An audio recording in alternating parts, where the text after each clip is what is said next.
দিনের পর দিন গোটা বিশ্বজুড়ে ঘটছে নানান ভয়াবহ ঘটনা। মানুষ নিজের ভুলেই সংসারের বিনাশ ডেকে আনছে। ইতিমধ্যে এক বড় সংকেত পাওয়া গেল। ওড়িশা রাজ্যের রায়গড়ে এক ভয়াবহ দৃশ্য চোখে পড়ল। মন্দিরের দেবী মূর্তির চোখ থেকে অশ্রু ঝরে পড়ছে। এই দৃশ্য দেখার জন্য কেউই প্রস্তুত ছিলেন না। ঠিক কী ঘটেছে সেই দিন, আর সবাই এই নিয়ে কেন চিন্তা করছে? সবাই কমেন্টে জয় মা কালী, হর হর মহাদেব লিখবেন।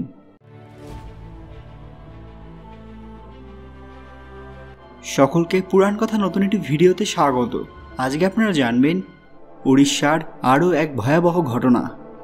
ভিডিওতে এগোনোর আগে আপনি যদি আমার চ্যানেল নতুন হয়ে থাকেন তাহলে চ্যানেলটিকে সাবস্ক্রাইব করে পাশের বেল আইকনে ক্লিক করতে ভুলবেন না, কারণ আমরা সবার প্রথমে এই ধরনের দরকারি আপডেট নিয়ে আসি।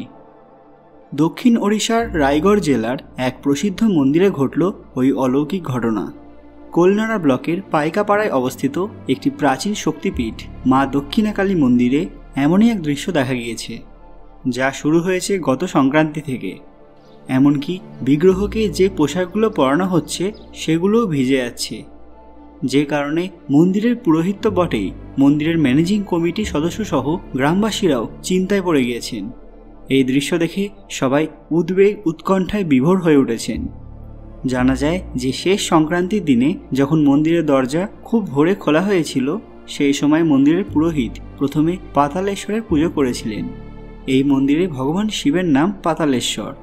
প্রথা অনুসারে যখন মঙ্গল আরতি করা হয়, অর্থাৎ ভগবানের বিগ্রহের সামনে পবিত্র প্রদীপ জ্বালানো হয়, সেই সময় কিছু বোঝা যায়নি। কিন্তু এরপর যখন পুরোহিত মশাই মা দক্ষিণাকালীর মন্দিরের দরজা খুলে দেন এবং ধূপ জ্বালিয়ে পুজো করেন, সেই সময় ঘটে এই অলৌকিক ঘটনা। সকাল 7:30টার দিকে নিকটবর্তী জগন্নাথ মন্দিরের আচার অনুষ্ঠান করতে গিয়েছিলেন পুরোহিত। এরপর সকাল 8টার দিকে তিনি যখন দেবীর মন্দিরে ফিরে আসেন, তখনই দেখেন সেই ঘটনা। মন্দিরের গর্ভগৃহে প্রবেশ করার পর তিনি দেখলেন যে দেবী মায়ের পরা পোশাকটি সম্পূর্ণ ভিজে গেছে। ইতিমধ্যে মন্দিরে ভক্তদের ব্যাপক সমাগম হয়। কিছুক্ষণ মনোযোগ সহকারে পর্যবেক্ষণ করার পর তিনি অনুমান করতে পারলেন প্রতিমার 2 চোখ থেকে অশ্রু ঝরে পড়ছে। সেখানে উপস্থিত কয়েকজন ভক্তও বিষয়টি টের পান। পুরোহিত মশাই দেরি না করে ম্যানেজিং কমিটির সদস্যদের এই অলৌকিক দৃশ্যের কথা জানান। অনেকেই প্রথমে বিশ্বাস করছিলেন না, কিন্তু টানা 1 ঘন্টা দেখার পর তারাও চমকে ওঠেন। ওই 1 ঘন্টার মধ্যে দেবীর উভয় চোখ থেকে প্রায় 30 থেকে 35 বার অশ্রু ঝরেছে। এরপরেই স্মরণ করা হয় আরও এক অবিস্মরণীয় ঘটনার কথা। 1982 সালে মহান উপাসক স্বর্গীয় দেবদুর্লভ রায়গুরু যখন মন্দিরে মহাপূজা করেছিলেন, তখনও দেবীর চোখ থেকে অশ্রু গড়িয়ে পড়তে শুরু করেছিল। কিন্তু তারপর থেকে এমন আশ্চর্যজনক ঘটনা আর দেখা যায়নি। প্রায় 40 বছরের ব্যবধানে এই ঘটনা আবার প্রত্যক্ষ করায় সবাই চিন্তায় পড়ে যান। এই মন্দিরে উড়িষ্যা, অন্ধ্রপ্রদেশ, ছত্তিশগড় সহ বিভিন্ন রাজ্য থেকে ভক্তরা এসে থাকেন। বিশেষ করে নবরাত্রির সময় ওড়িশার বাইরে থেকে অনেক ভক্ত এখানে মায়ের দর্শন লাভ করতে আসেন। এই মন্দিরকে অনেকে তান্ত্রিকদের সিদ্ধপীঠও বলেন। নবরাত্রির 8ম রাতে এখানে পশু বলি দেওয়া হয়।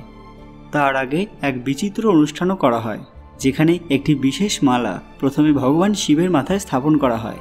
কিন্তু এই অনুষ্ঠান কাউকে দেখতে দেওয়া হয় না। এর কারণ কি?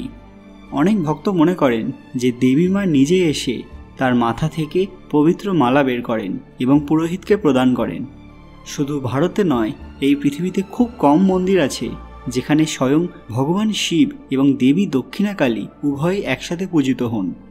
এই মন্দিরে নবরাত্রির সময় গোপনে কোন অনুষ্ঠান পালন করা হয়, আপনারা যদি এই বিষয়ে আরও জানতে চান সেটা আমাদের কমেন্টে জানান, তাহলে আমরা এর ওপর আলাদা একটি ভিডিও বানাবো।